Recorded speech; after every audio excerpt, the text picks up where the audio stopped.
This is a good combo. Vayne, Seraph? League of Legends has a strictly defined meta when it comes to its roles that everyone just abides by. You know the one. Top. Surprised you're not playing more Achilles. He seems really good right now. Yeah, I gotta get some. Jungle, games mid, sure. AD, and support. You even have to pick your role when you queue up for ranked.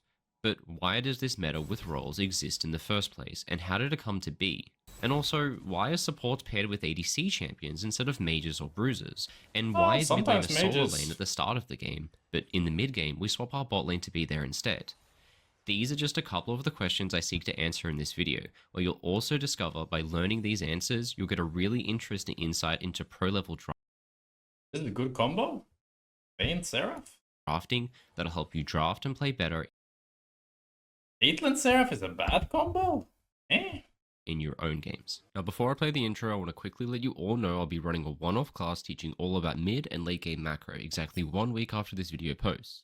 The class is entirely made and presented by me. It includes some really cool stuff that I've compiled over the last few years of coaching. And like Caitlyn Seraph both have the very similar gameplay. Like they want to sit far back and poke, while Vayne wants like engaged champions on her team so she can dash forward and auto attack because she's no range. I've designed it to be useful for everyone. And both champions require peel, but they make a lot of sense together in their comp. Like you play Seraph in ult, like Seraph ults enemy ADC on mid, Caitlyn ults enemy ADC on mid. If Seraph hits the bullets, GG. Roles and all levels of play from like Jade Seraph and Kate Seraph and Ezreal Seraph are like the best and to aspiring pro players, and I can confidently vouch for this one, guys, because I made it. So trust me, you're gonna find it really cool.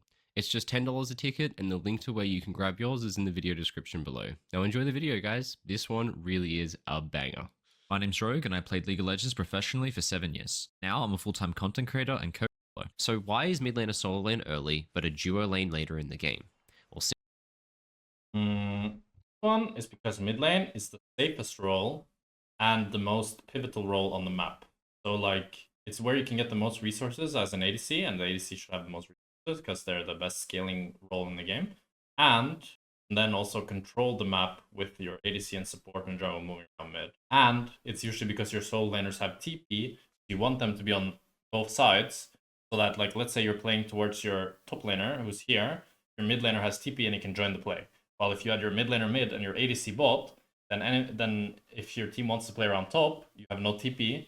Simply put, the lane is shorter mid than what it is in either of the side lanes. You can see that easily here where I draw a line between the 2 towers and mid lane.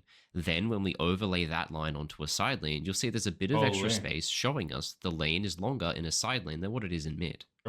This makes mid lane a safer place to be if you're alone, especially if you're playing in a mobile, cooldown-based champion that is vulnerable to being chased down, which is the case with most mages in the early game. This same point makes the champion pool of top lane make even more sense when you think about it. See, most top lane champions are either a conqueror using fighter champion who are great at extended trades, which is what you get when you play in a longer lane, or they're a tank champion who is much less vulnerable to getting ganked and caught out. Then in bot lane, our vulnerable ADC player gets to be babysit by a support, which just protects against the disadvantage of playing a vulnerable champion in such a long lane. Another thing to note is that there's actually a shorter distance out of base in mid lane than there is in the side lanes. This is just basic Pythagoras theorem when you can see the side lane as the hypotenuse of a triangle that spans down the entire map. I bet why is standard like top is solo? Why is not the ADC and support top? Maybe I'm very dumb. You're not dumb. We have had many times where the ADC and support went top, and Riot had to put in that, like now, if you were to go into a game right now, and you were to tell your top laner to go bot, and your ADC and support goes top, I can find a video of it on YouTube, but this is what happens if ADC tries to go top now. Like here, you see, if 2 people try to go top now, this is what happens. This is what Riot put in the game to try to avoid exactly what you're saying, Dunder. Je me fais gank.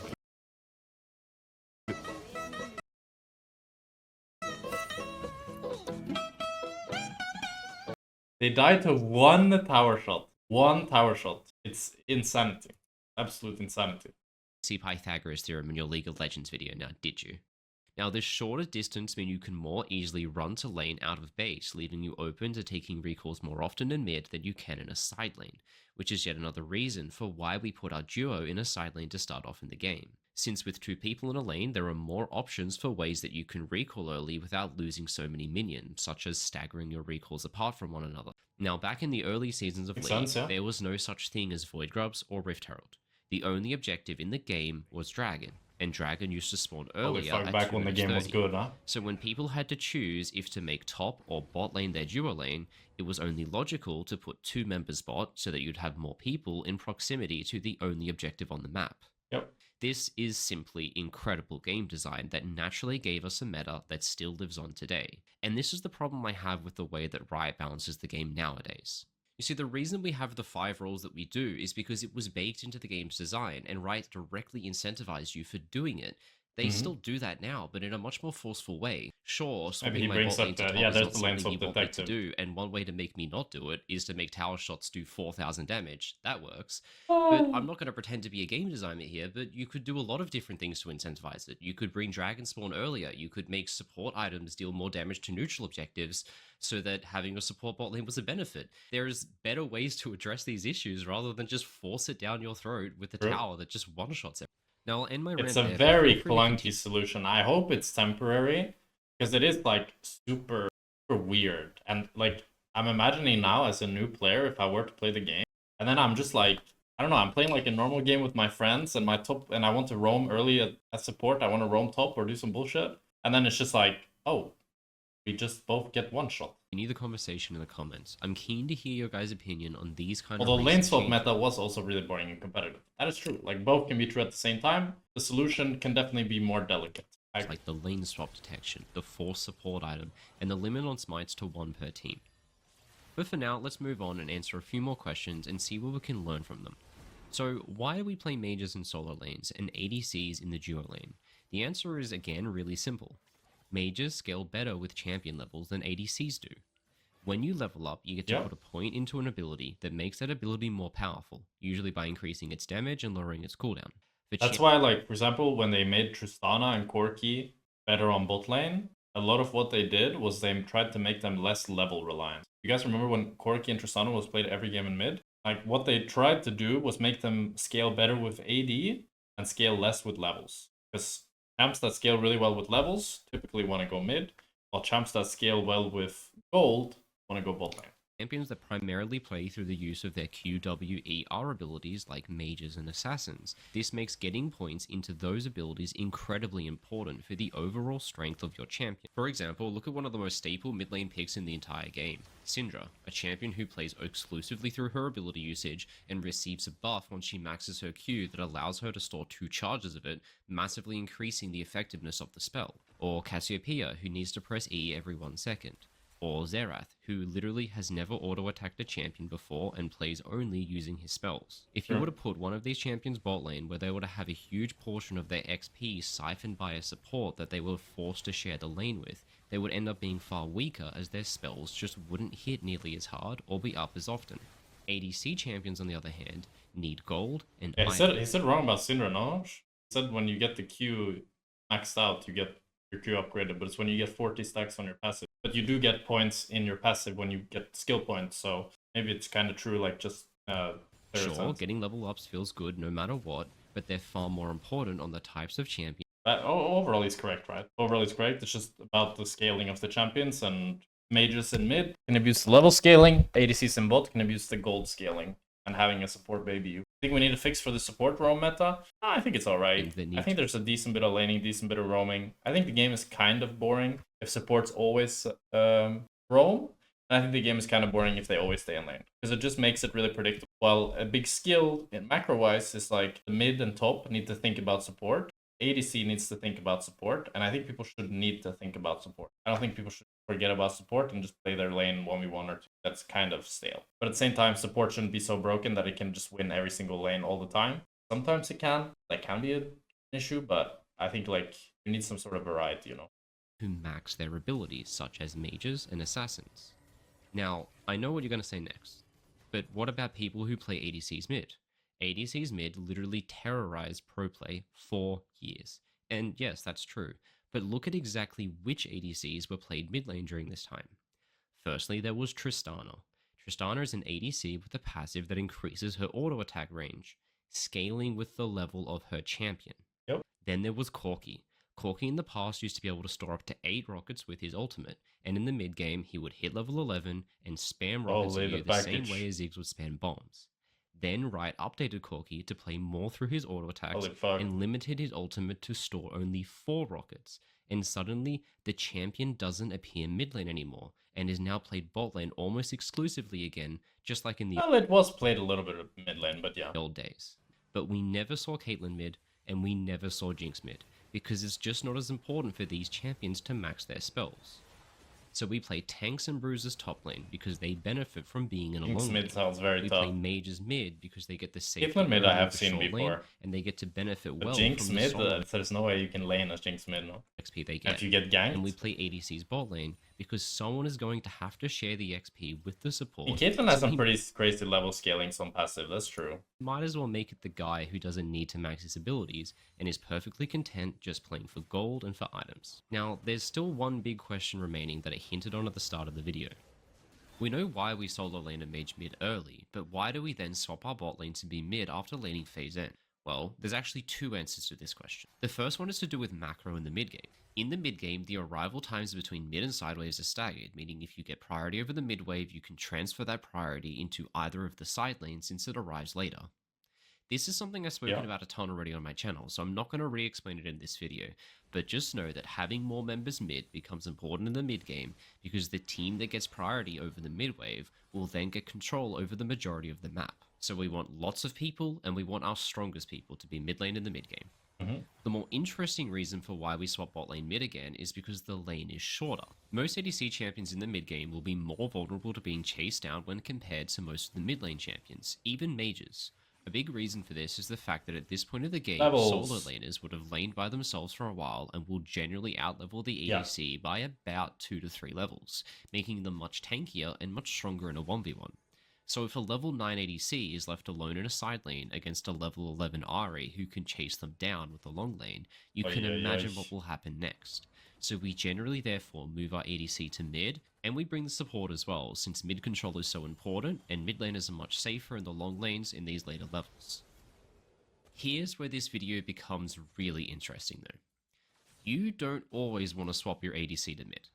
Pro teams in draft will generally consider who is going to be mid and who is going to be catching side waves in the mid game when they in pro games, ADC is always put. I think if you can show me a pro game where the ADC isn't mid the last year and a half, like if you can show me multiple examples of that, I'd be really surprised.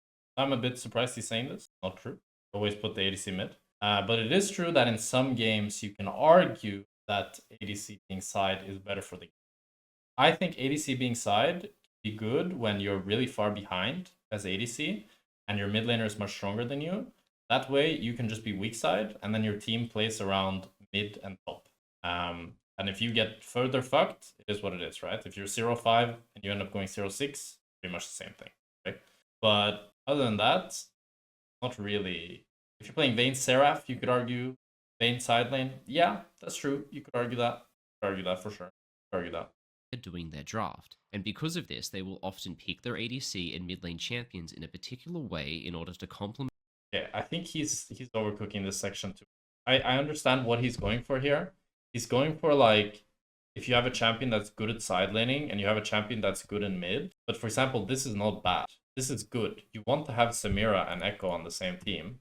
Sorry, I was blocking out. Because both of the champions want to do the same thing in team fights. Samira Echo is good.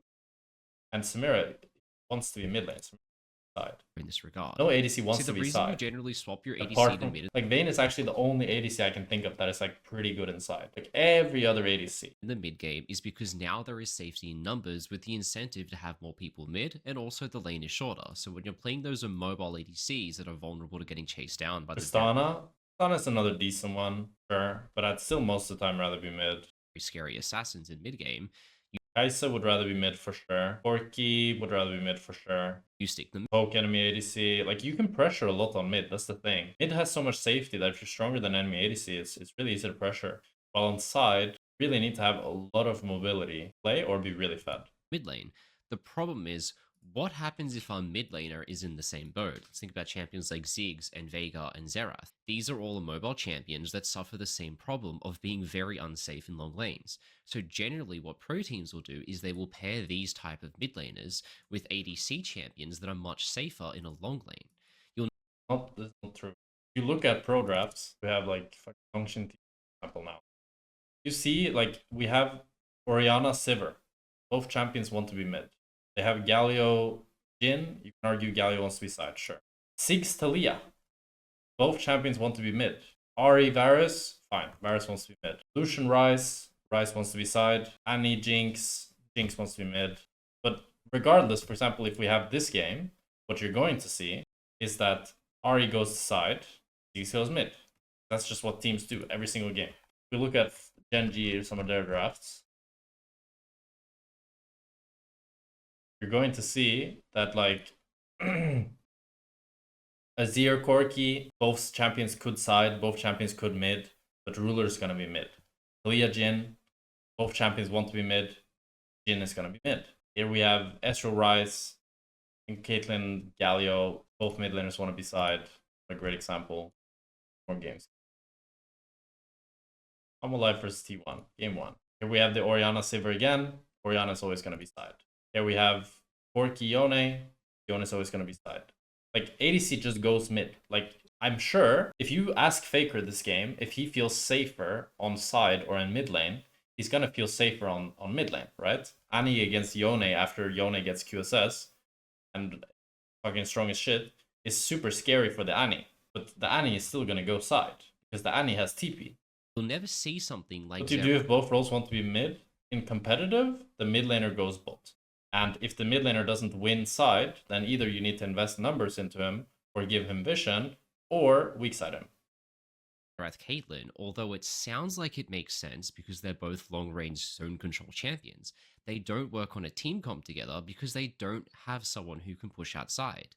Vayne, on the other hand... But I also, like, the thing is, what this would make sense for me if he was framing this in a solo queue environment, where it's really hard for your team to put vision for. But he's saying this in a pro environment. Even if you don't have a good side laning champ, you don't lane side alone.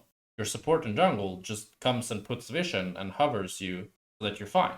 You don't need to play, like, we would never see mages in pro play if his theory was right. Kai'Sa or Lucian. Because they would be impossible to play because you, like, if I am playing fucking Seraph, Orianna, or whatever into Yone or into Aurelia mid, I never win side. Like, I rarely will ever win side, right? So if it was that simple as enemy wins side, I can't go side, then every team would just be playing champs that win on side. Akali, Sylas, Aurelia, Yone, you know? Are all the kind of champions who are actually very safe in a side lane by ADC standards and have a lot of mobility and in some ways benefit from the long lane because they can chase people down, while champions like Xerath want to stay in the short lane because they're immobile. So if you want to play something immobile like Caitlyn, pair it with a mid laner with mobility like Ahri or a melee mid laner like Akali who benefits from a long lane. And if you... Akali Caitlyn. Ahri Caitlyn is pretty good, but Akali Caitlyn, like how they want to play fights, opposite.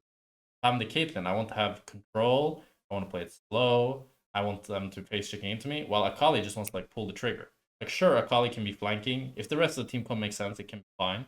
But the champion does very different things. They want to play fights very differently. And that's the most important thing, I think. How does the champs want to play fights? Most games are decided in team fights. A mobile mid like Anivia, laning phase or team fights. Pair it with something that can be safe and push out side waves with some mobility like Lucian or Callisto or Vayne. Now, if you played League for a while, you might remember the name Froggen. He figured this out all the way back over 10 years ago with his famous Anivia pick. Not only is Anivia paired with Twitch, a low-range ADC who honestly fares better in a side lane than he does in mid, but... This is a really weird video. I didn't think I would disagree so hard with one of Rogue's videos. He's played competitive. He is a former pro player. He should know this. What are we saying? Twitch wants to be mid. 20 minutes into the game, look at their lane assignments. Bro, this is fucking 1995 gameplay, bro. This is legit 30 years ago. We didn't even know what a lane assignment was back then. The way back in 2014, pro players had already figured out that the best thing to do was to pair immobile mid laners Shut with the fuck mobile up. ADCs. Shut the fuck or up. mobile ADCs with mobile mid laners, and then just give them the lane assignments that match their champions. Oh my god, this video is fucking actually making me mad. This video is actually making me mad. Just watch a recent pro game. Did you watch recent pro? They don't do this. For the entire game. They haven't done this for the last 5-10 years. Even. So don't just mindlessly swap your ADC to mid next time you get That's what pro teams do. They just put their ADC mid. But like, I think in solo queue this can make sense. Because let's say if you're playing with like a Seraph, you will most likely not want to go side, especially if you're playing in lower elos. Then you pick something like Vayne or some other champion that you feel comfortable being inside, and you accept that you'll most likely have to be side more than you'd like in the mid game. But just the pro player aspect of it is super random. That's not how pro players play. Like, literally just look at any game and you'll see that the ADC always goes mid no matter the draft.